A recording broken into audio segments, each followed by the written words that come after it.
नमस्कार, मैं प्रियंका पांडे और आप देख रहे हैं हमारा स्पेशल सेगमेंट बात बेबाक।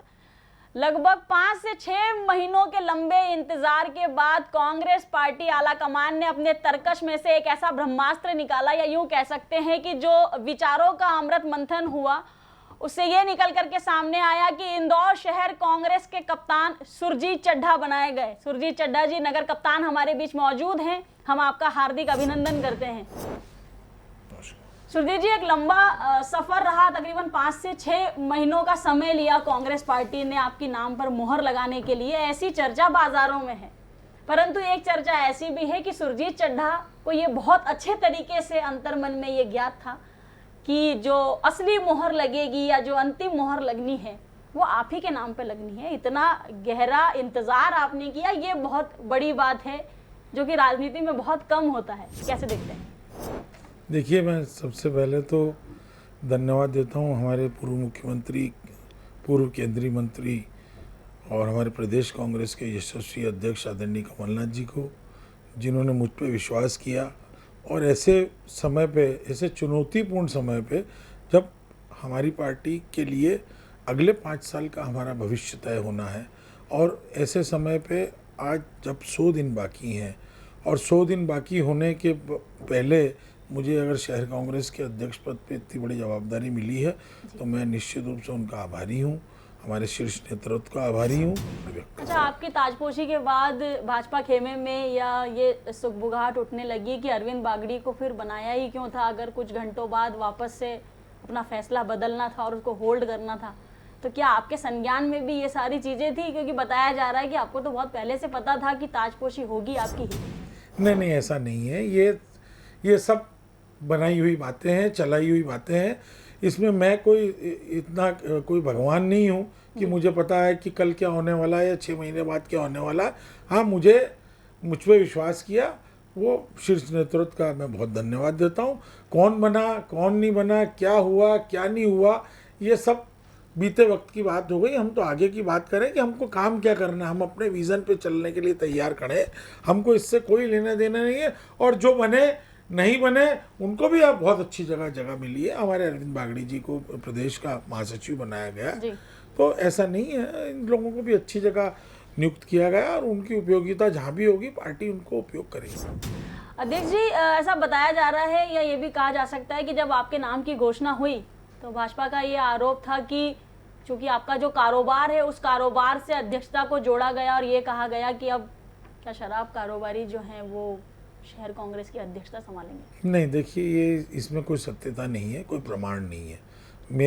मेरी ज़मीन पे ज़रूर कोई किराए की इनकम इन चीज़ों से आती होगी और मेरे परिवार के रिश्तेदार, नातेदार, अब देखिए कोई व्यापार कर रहा है और सरकार से कर रहा है तो मैं उसको रोक तो सकता नहीं। कोई अफीम चरस या कोई गांजा तो बेच नहीं रहा है ना। अगर मेरे कोई रिश्तेदार हैं, नातेदार हैं और वो अपना व्यापार कर रहे हैं और अपनी आजीविका चला रहे हैं तो उसमें कोई वो गुनाह तो कर नहीं रहा। और सरकार के साथ जो व्यापार करेगा तो उससे फेयर तो धंधा ही नहीं हो सकता। तो हम भी जोड़ देते कि व्यापार करना जो है ये पारिवारिक धर्म बनता है, इसे राजनीति से जो है भारतीय जनता पार्टी ना ही जोड़े तो बहुत अच्छा है। अगर अपने दामन में झांक ले तो बहुत सारे दाग नजर आएंगे और जब स्वयं के घर अगर शीशों के बने हुए हों तो मुझे ऐसा लगता है कि पत्थर लेके घूमना लाजमी नहीं होगा, थोड़ा बेईमानी हो जाएगा। बहरहाल, कार्यकर्ताओं को कैसे एकजुट करेंगे सुरजीत जी, क्योंकि कांग्रेस पार्टी की जो तासीर है ना, सब अपने आप में नेता है, कोई कार्यकर्ता नहीं है। आज सबसे बड़ी विडंबना है कांग्रेस पार्टी की कि कार्यकर्ताओं को एकजुट करना है और सिपाही के तौर पर आने वाले रण क्षेत्र में उतारना, योद्धा की बाती की करो या मरो की परिस्थिति। देखिए, मैं तो खुद कार्यकर्ता हूँ। मैंने बहुत सामान्य तरीके से NSUI से, यूथ कांग्रेस से, फिर मैं 3 बार पार्षद रहा, फिर मैं उसके बाद विधायक का चुनाव लड़ा, तो मैं तो खुद कार्यकर्ता की भांति काम करता हूँ। और मेरे में कोई एटीट्यूड नहीं है, मेरे में कोई अहंकार नहीं है। मैं तो आज भी कह रहा हूँ, मैं जब तक काम करूँगा कार्यकर्ता की भांति करूँगा और कांग्रेस में वर्कर्स, नेता, किसी चीज़ की कमी नहीं है। मैं पिछले 4 दिन हो गए मुझे अध्यक्ष बने, मेरे को हजारों फोन आए, भैया हमको काम करना, हमारे को आप जवाबदारी दीजिए, मैं फलानी विधानसभा में रहता हूँ, मैं फलाने वार्ड में रहता हूँ। देखिए, ऐसा नहीं है, करने वाले हैं, करवाने वाला होना चाहिए। उपयोगिता है निकालने वाला होना चाहिए। तो के बारे में आपको बता दूं कि छात्र राजनीति से अपने राजनीतिक सफर की शुरुआत की है। बेहद सरल और सहज रहे हैं। अपनी सक्रियता भरी शैली के चलते अपने कार्यकर्ताओं के हृदय में एक विशेष स्थान रखते हैं। 2 बार के पार्षद रहे, एल्डरमैन भी नियुक्त हुए। पारिवारिक पृष्ठभूमि भी राजनीतिक ही रही। यही कारण है कि हर तबके के व्यक्ति के दर्द को समझते हैं, साथ ही विकास के मापदंडों को समझते हैं, आम आदमी की नब्ज को जानते हैं सुरजीत चड्ढा। शायद यही कारण है कि कहीं ना कहीं इतना लंबा जो समय लगाया अध्यक्ष की ताजपोशी के लिए, तो यही कारण है कि अमृत मंथन हो रहा था, किसी एक नाम का चयन करना था, तो शायद ये लगा कि एक जमीनी कार्यकर्ता को अवसर देना चाहिए। और शायद यही कमलनाथ जी और दिग्विजय सिंह जी ने किया कि एक अपने जमीनी कार्यकर्ता को अवसर दिया। कैसे देखते हैं? देखिए, निश्चित रूप से मेरे साथ जो लोग काम कर रहे हैं वो आज 25-25, 30-30 साल से मेरे साथ वर्किंग कर रहे हैं, और उनको मेरा स्वभाव, मेरे नेचर से वो इतने वाकिफ़ हैं कि यार सुरजीत भैया एक नहीं 10 गलती माफ़ कर सकते हैं, सुरजीत भैया को हम ये काम बोलेंगे वो कर देंगे। मेरे साथ जो लोग जुड़े हैं, मैं जिन वार्डों से पार्षद रहा हूँ, आज भी उनके घर में कोई दुख सुख होता है मैं बराबर जाता हूँ, उनसे मिलता हूँ, जुलता हूँ। कहीं ना कहीं हम लोगों की, कहीं मेरे पारिवारिक पृष्ठभूमि यही रही है। मेरे पिताजी का ये नेचर था। मेरे पिता ने शहर कांग्रेस कमेटी के 7 साल अध्यक्ष रहे, 1965 में कम्युनिस्ट से पार्षद रहे, मेरे चाचा 2 बार पार्षद रहे। तो हम लोग क्या, हमारा तो पारिवारिक बैकग्राउंड ऐसा है कि हम लोग तो मिलनसारी छोड़ते ही नहीं है। जिससे एक बार रिलेशन हो गया, जिससे मेल जोल हो गया, हम उससे निभाना जानते हैं, निभाते हैं। और निश्चित रूप से हमारी परिवार की पृष्ठभूमि यही है। शहर कांग्रेस अध्यक्ष पद की ताजपोशी जो आपकी हुई है, बड़ा कांटों भरा ताज है सुरजीत जी है, क्योंकि चुनाव के कुछ माह भीतर आपको जो है शहर कांग्रेस की कप्तानी सौंपी गई है। कार्यकर्ताओं को एक करना, बूथ स्तर तक पहुंचना, क्योंकि कमलनाथ जी का सपना है ये कि कांग्रेस पार्टी को बूथ स्तर तक मजबूत किया जाए। क्या रणनीति बनाई है? देखिए, निश्चित रूप से चुनौतियां हैं, समय कम है, 100 दिन का समय बचा है। बहुत ज़्यादा समय हमारे पास है नहीं। 100 दिन बाद हमको चुनाव को फेस करना है। ये बात सही है कि कमलनाथ जी ने हमारे पूरे मध्य प्रदेश में लगभग सभी जिले और शहरों में प्रभारी नियुक्त किए हैं। वो प्रभारी हमारे यहाँ आ रहे हैं। जयवर्धन सिंह जी हमारे इंदौर उज्जैन संभाग के प्रभारी हैं। इस माह में उनकी 5 विधानसभा, शहरी विधानसभाओं की हम लोग मीटिंग अरेंज कर रहे हैं, और पूर्व में भी दिग्विजय सिंह जी आए थे। तो बात ये है कि हम लोग चाह रहे हैं कि सबसे पहले हमारे मंडल के अध्यक्ष हों, हमारे ब्लॉक के अध्यक्ष हों। मंडल के हमने एक वार्ड में हमने करीब 25 से 30 बूथ होते हैं, तो हमने 2 उसमें मंडलम अध्यक्ष कर दिए। लगभग 3 से 4 बूथ पर हमारा एक सेक्टर इंचार्ज हमने बना दिया। हम पूरी कोशिश कर रहे हैं कि जो लोग विधानसभा लड़ना चाहते हैं, जो भी वो किसी भी स्तर का हमारा नेता होना चाहिए, हमारे पार्टी का व्यक्ति होना चाहिए, और उसकी आस्था कांग्रेस में होना चाहिए। अगर वो काम करता है, हमें कोई दिक्कत नहीं है। वो 1 से लेके 5 हो, 10 हो, सबको सामूहिक जवाबदारी दी जा रही है। आप अपनी तैयारी करके कार्रवाई करिए, और वो तैयारी को लेके हमारे पास आइए, और जब हमारे प्रभारी आएंगे तो आपका वहाँ प्रेजेंटेशन होगा। और हम चाहते हैं कि कमलनाथ जी की जो योजनाएं हैं, जो नारी सम्मान योजना है, उसके अलावा 500 रुपये गैस सिलेंडर है, 100 यूनिट माफ है, 200 पे हाफ है, तो ये योजनाओं को हम अंतिम पंक्ति के व्यक्ति तक लेके जाएंगे। और ये निश्चित रूप से आज भारतीय जनता पार्टी के मुख्यमंत्री क्यों घोषणा नहीं कर रहे कि 500 रुपए की सिलेंडर कर देंगे? तो इस व्यवस्था को तो बदलिए, विकास की बात करिए, मुद्दों की बात करिए, बेरोजगारी की बात करिए, महंगाई की बात करिए, इंदौर शहर के विकास की बात कीजिए, स्वावलंबी मध्य प्रदेश की बात कीजिए। ये बात हम करते ही नहीं है। हमें फ्री की रेवड़ी बांटना है, हमें 1000 रुपए महिलाओं को देना है, फिर भीड़ इकट्ठा करना है, फिर बटन दबाना है, फिर अगली किस्त लोगों के खाते में देना है। देखिए, एक बात सुनिए, आज चौथा कार्यकाल है बीजेपी का, उसमें 13-15 माह कांग्रेस के कमलनाथ जी हमारे मुख्यमंत्री रहे। आज आपके 4 कार्यकाल में आपको ऐसी क्या जरूरत आन पड़ी जो आपको लाडली लक्ष्मी बहना को आपको 1000 रुपये देना पड़ा? क्यों? इसके पहले क्यों नहीं? आज आपको उसकी महाकाल लोक की और आपको 33 करोड़ रुपए के विज्ञापन देना पड़ रहे हैं, क्यों? पहले क्यों नहीं था? आपको पता है कि आपकी कुर्सी खसक गई है। शिवराज मामा जो है वो फ्लॉप हो चुके हैं। भारतीय जनता पार्टी का नेटवर्क जो था वो हिल गया है। भारतीय जनता पार्टी कार्यकर्ता बोलने लग गया। आज हम जाके जब बात करते हैं चौराहे पे, चौपाल पे, तो लोग कहते बोले नहीं यार बहुत हो गया, भ्रष्टाचार जबरदस्त है, व्यापारी भयंकर परेशान है, यूथ बेरोजगार घूम रहा है। 160 रुपये किलो का अगर आप टमाटर खाओगे तो एक गरीब व्यक्ति, एक मध्यम क्लास परिवार का, एक लोअर मिडिल क्लास आदमी कैसे सब्जी खरीदेगा? आप लोगों को ये आगाह करते हैं कि मुद्दों की बात कीजिए, मुद्दे आपके पास पर्याप्त हैं। आप महंगाई की बात कीजिए कि आम आदमी आज अपना घर चलाने के लिए सक्षम नहीं है। लाडली बहना के खाते में आप 1000 दे देते हैं, लेकिन लाडले जीजा जी जब कलालियों पर जाकर के बैठ जाते हैं तो उस 1000 रुपए का कोई मतलब नहीं निकलता। मेरा ऐसा कहना है कि सोच विचार करके मुद्दों की राजनीति की जाए, चाहे दोनों ही दलों से। हमारा तो ऐसा कहना है चैनल के माध्यम से कि आप जमीनी मुद्दों की बात कीजिए, ये रेवड़ी देना बंद कीजिए। ये वही जनता है जो ले लेगी, जेब में रख लेगी, खिसक जाएगी, उसके बाद वोट भी नहीं देगी। कैसे देखते हैं? देखिए, आप खुद ही, आपके सवाल में जवाब आ गया। आपने खुद ही कह दिया कि फ्री की रेवड़ी बांटना बंद कीजिए। फ्री की रेवड़ी कौन बांट रहा है? चलिए बताइए आप। कांग्रेस की सरकार जब भी रही, कांग्रेस ने तो कभी रेवड़ी नहीं बांटी। ये रेवड़ी तो बीजेपी बांट रही है। नीचे घुटनों के बल सीएम बैठ रहे हैं, हैं जनता से दरखास्त कर रहे हैं, हाथ जोड़ रहे हैं। अरे ये हाथ जोड़ने की आपको जरूरत क्यों पड़ रही है?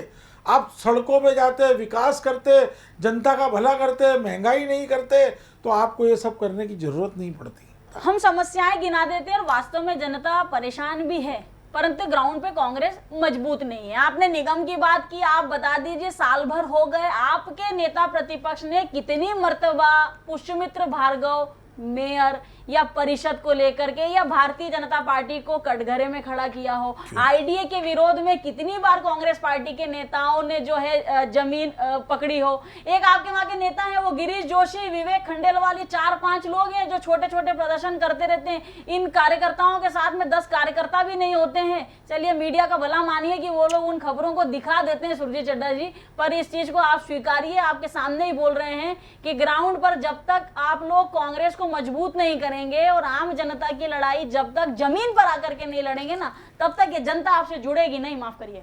देखिए, जहाँ तक नेता प्रतिपक्ष जी का सवाल है, चिंटू चौकसे जी हमारे नेता प्रतिपक्ष हैं और वो मुझे लगता है कि भी एक हफ्ते पहले हमने एक प्रदर्शन किया है। हाँ, भरी बरसात में पानी के संकट को लेकर के प्रदर्शन करते नहीं, ऐसा नहीं था, ऐसा नहीं था प्रियंका जी, नहीं, प्लीज। 36 लोग अनायास मर जाते हैं, बावजूद उसके कुछ दिन के बाद घर के ही लोग उन मौतों को भूल जाते हैं। हम इसी इंदौर में रहते हैं, ना जाने हमारा जमीर कितना बिका हुआ है कि इतने लोग मर जाते हैं और फिर भी हम मुर्दों की तरह शांति से रहते हैं। देखिए, ऐसा है, चिंटू चौकसे ने हमेशा आंदोलन किए और ये वाला मुद्दा भी था। जीतू पटवारी जी थे, मैं थे, कांग्रेस के सब नेता थे वहाँ पर, और संजय शुक्ला हमारे महापौर प्रत्याशी थे, और हमने 1 to 1 बात की है। देखिए, अगर आपने उस प्रोग्राम को कैच कराओ, उस पर बात हुई थी संपत्ति कर की, उस पर बात हुई थी कि जो आपने अपना नक्शे के पैसे थे 21,000 की बात की थी, उसको आपने 51,000 करा, उसके ऊपर रेट कर दिए।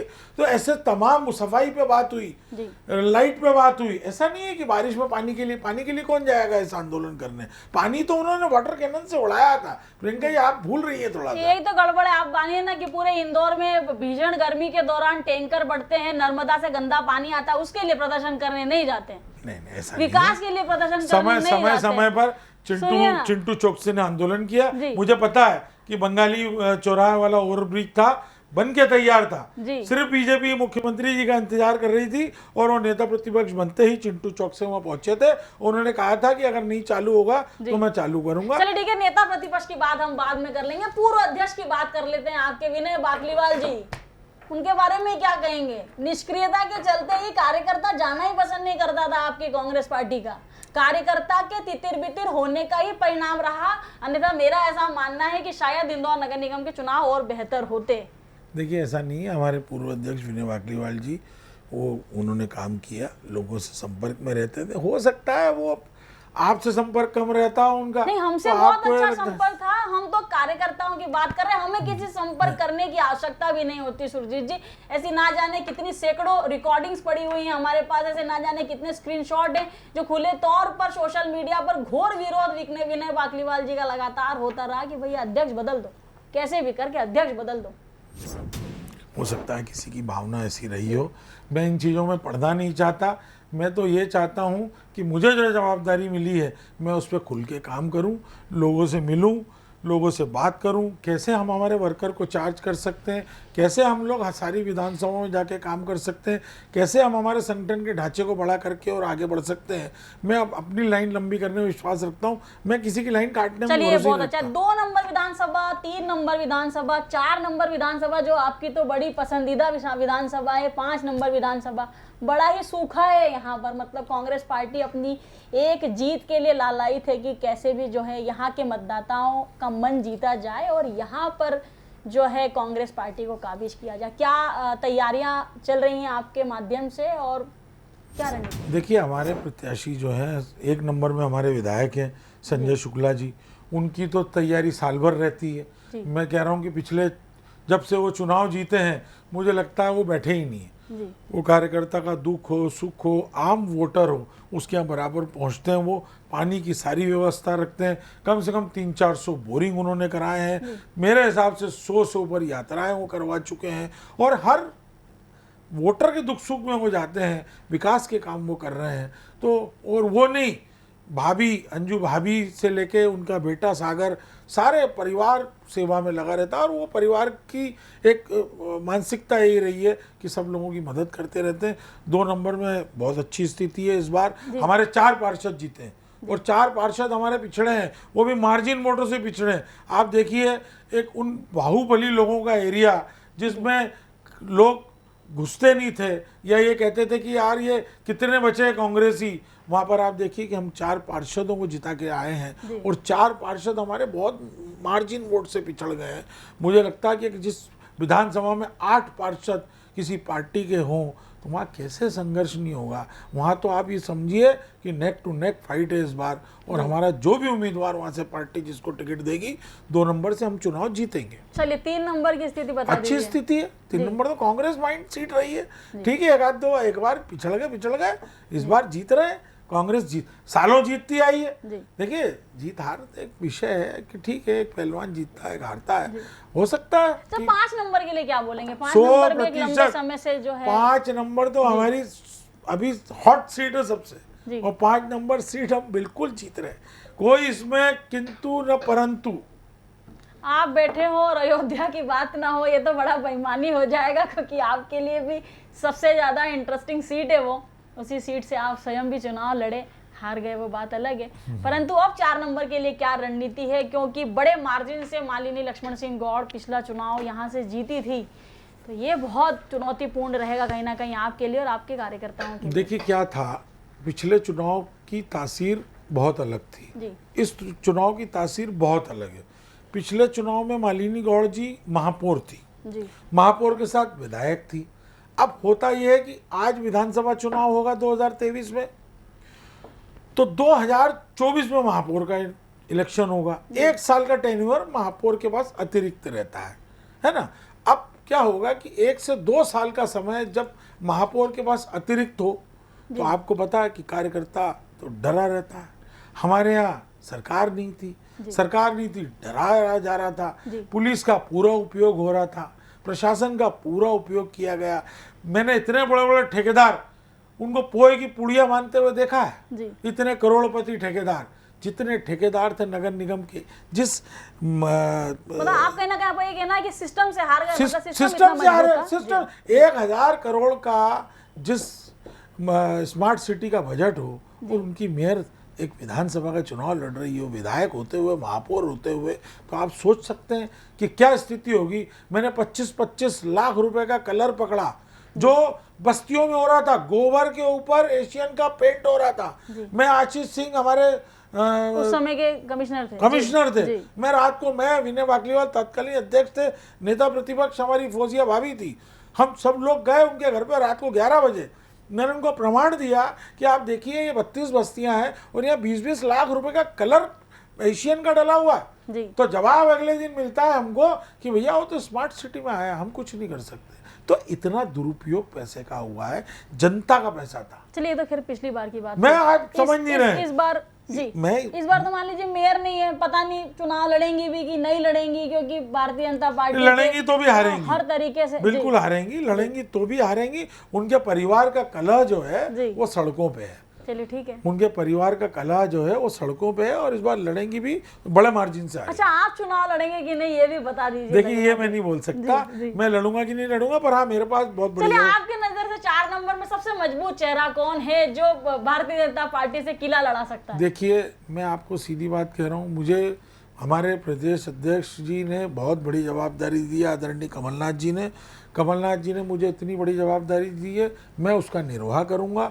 मुझे चुनाव लड़ने में अब कोई इंटरेस्ट नहीं है, और जो कमलनाथ जी के सर्वे के आधार पर जो बेस्ट होगा, जिसको वो टिकट का कहेंगे, हाँ हमसे अगर राय लेंगे, जी मुझसे व्यक्तिगत अगर पूछेंगे कि सुरजीत कौन अच्छा होना चाहिए, तो मैं उनको जातिगत और सारे समीकरण दे सकता हूँ, परफॉर्मेंस बता सकता हूँ, पर तय हमारे कमलनाथ जी को ही करना है, वही तय चलिए करेंगे। 5 सीटें आपके जिम्मे, क्या लगता है कितनी सीटों पर जो है कमल मुरझा जाएगा और कांग्रेस पार्टी जो है सत्ता में काबिज? मुझे तो कमल पूरी तरह से मुरझाया हुआ लग रहा है, ऊपर से लेके नीचे जी। तक, शिवराज जी से लेके 1 2 3 4 5। तो आप ये मान रहे हैं कि रमेश मेंदोला, मालिनी गौड़, ये सभी लोग चुनाव हारने वाले हैं? बुरी मतलब कहीं ना स्थिति, कहीं। जी। बुरी स्थिति, बुरी स्थिति से हार जाएंगे। बुरी स्थिति बीजेपी की। आप देखिएगा, ये मैं ओवर कॉन्फिडेंस में नहीं बोल रहा हूँ, जी। ठीक है, किसी जमाने में इंदिरा गांधी जी भी हारी थी, अटल बिहारी वाजपेयी भी हारे बिल्कुल थे, ठीक बात है। ये भी 2 सीट से 400 पे आए, 355 पे आए। तो देखिए बड़े बड़े समुंदर बह जाते हैं, कोई फर्क नहीं पड़ता, कहीं आते हैं, कहीं गोता लगाते हैं, कहीं अंदर रह जाते हैं, कहीं बाहर आ जाते हैं। तो मैं इस बात पे मुझे कोई अतिशयोक्ति नहीं है कि इस बार इंदौर बहुत अच्छा परफॉर्मेंस देगा, और व्यापारियों से लेके आम जनता जो है इस महंगाई से, इस बेरोजगारी से और इस भ्रष्टाचार से परेशान है, और मध्य प्रदेश की जनता बदलाव मांग रही है, मुंह से मांग रही है, और बदलाव हो रहा है। चलिए, तो बढ़ते भ्रष्टाचार और बढ़ती बेलगाम महंगाई के चलते जनता जो है भारतीय जनता पार्टी के घमंड को करेगी तार तार, और 100% बहुमत के साथ कांग्रेस पार्टी का होगा जनाधार, कुछ ऐसा कहना है नवागत कप्तान जी हाँ सुरजीत चड्ढा का। पर क्या वास्तव में ऐसा होगा? क्या वास्तव में महंगाई की मार से त्रासदी झेल रही जनता जो है भाजपा का दामन छोड़ करके कांग्रेस पर भरोसा जताएगी? क्या बेरोजगार युवा इस बार जो है कांग्रेस पार्टी का हाथ थामेंगे? क्या ये लाडली बहना 1000 रुपए का मोह त्याग करके कमलनाथ जी के 1500 रुपए वाले नारी सम्मान योजना पर भरोसा जताएंगी?